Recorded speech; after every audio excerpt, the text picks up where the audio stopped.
Hey everybody, for today's card I'm using this image from the CC Designs Spring Peeps stamp set that I stamped onto watercolor paper with VersaFine Onyx Black ink. Made sure the ink was dry, and then I'm using my little Tim Holtz, the little mini water brush.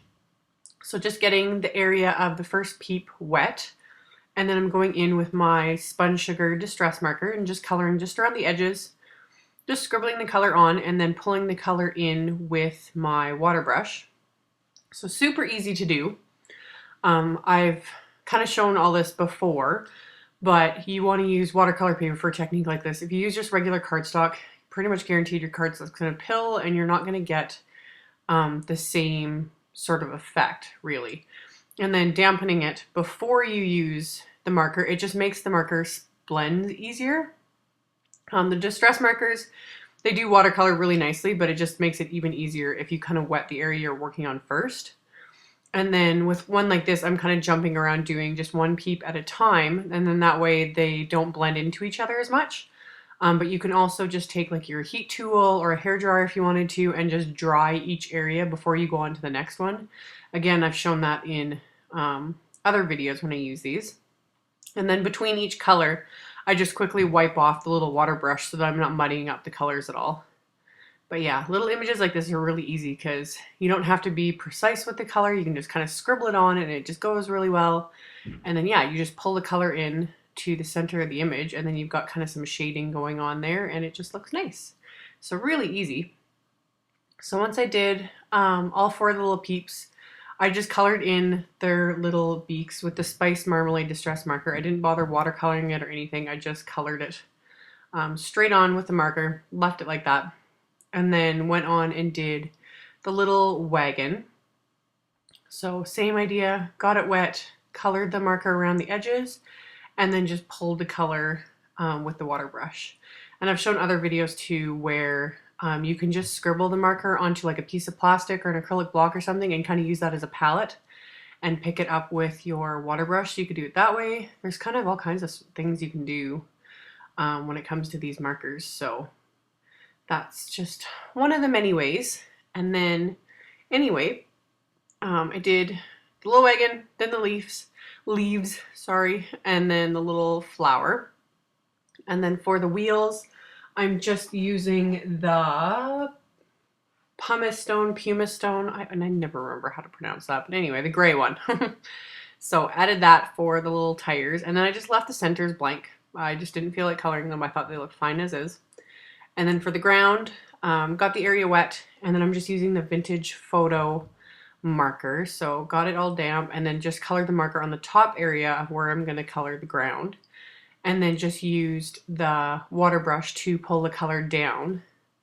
You'll kind of see two differences here. This is when the water brush is starting to go fairly dry before I squeeze out any more water. So you just kind of get one look, and then I decided to squeeze out a little bit more water and get it damper so that you get a more watercolor look with it. So it's just kind of fun to play with these things.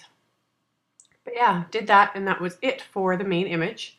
So then for the rest of the card, I'm using pattern paper from the My Mind's Eye Collectible Memorable 6x6 pack. So I trimmed down 3 different patterns from the pack and then decided I wanted a little bit more kind of definition going on with some of the patterns. So I grabbed my CC Designs Curly Q border die and some aqua cardstock and just die cut a couple of borders. So I adhered down the one pattern strip, and I kind of figured out how I wanted that curly Q border to go.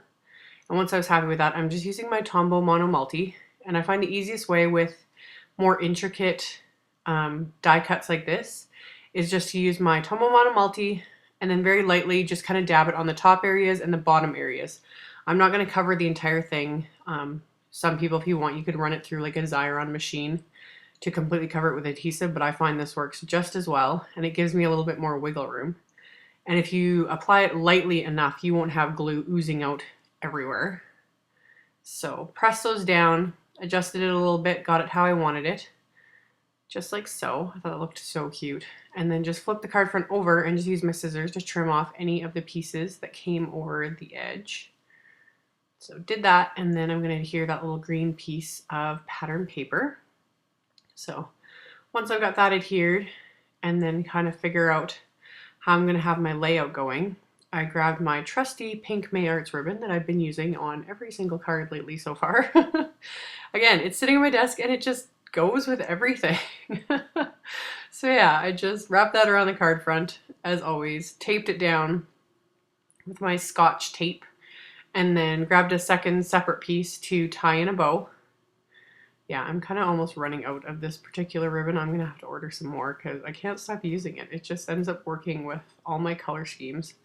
So yeah, so tied it in a bow, trimmed off the ends, and then adjusted that a little bit. And then once I was happy with that, I'm just going to adhere down the main little image there. So we'll get that down. And then, I'm just trying to remember what I was doing here. My brain is fuzzy. Anyway, oh, sentiment, of course.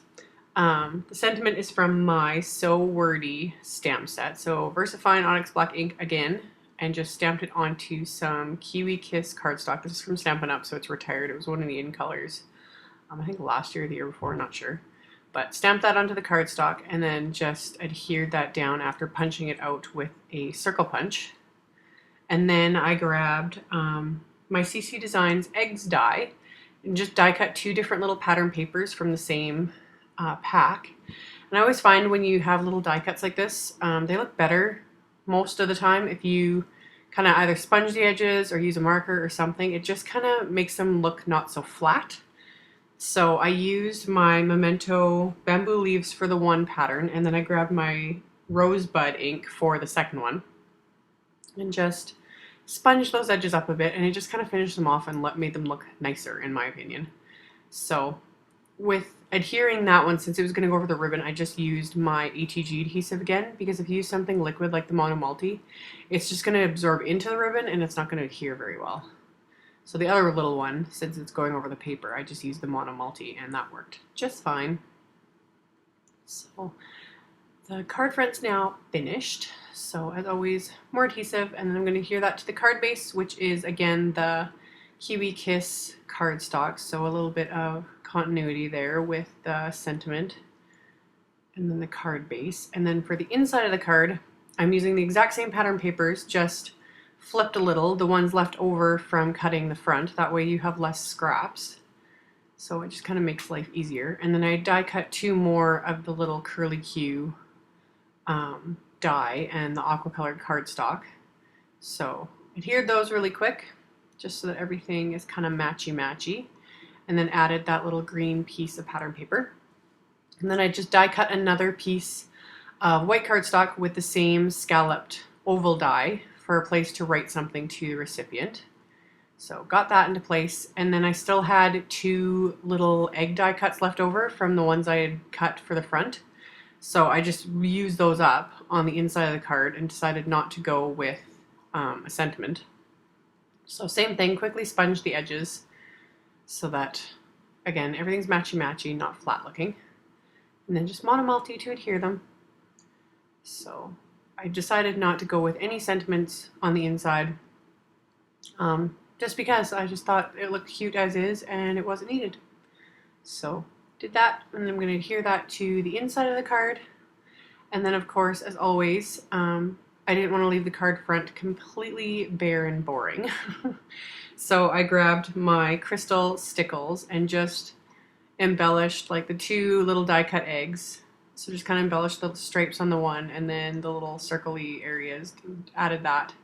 And then just a teensy bit to the wagon, and that was it. So as always, there'll be a link below to my blog post with links to all the supplies used. Thank you guys so much for watching, and I will see you all next time.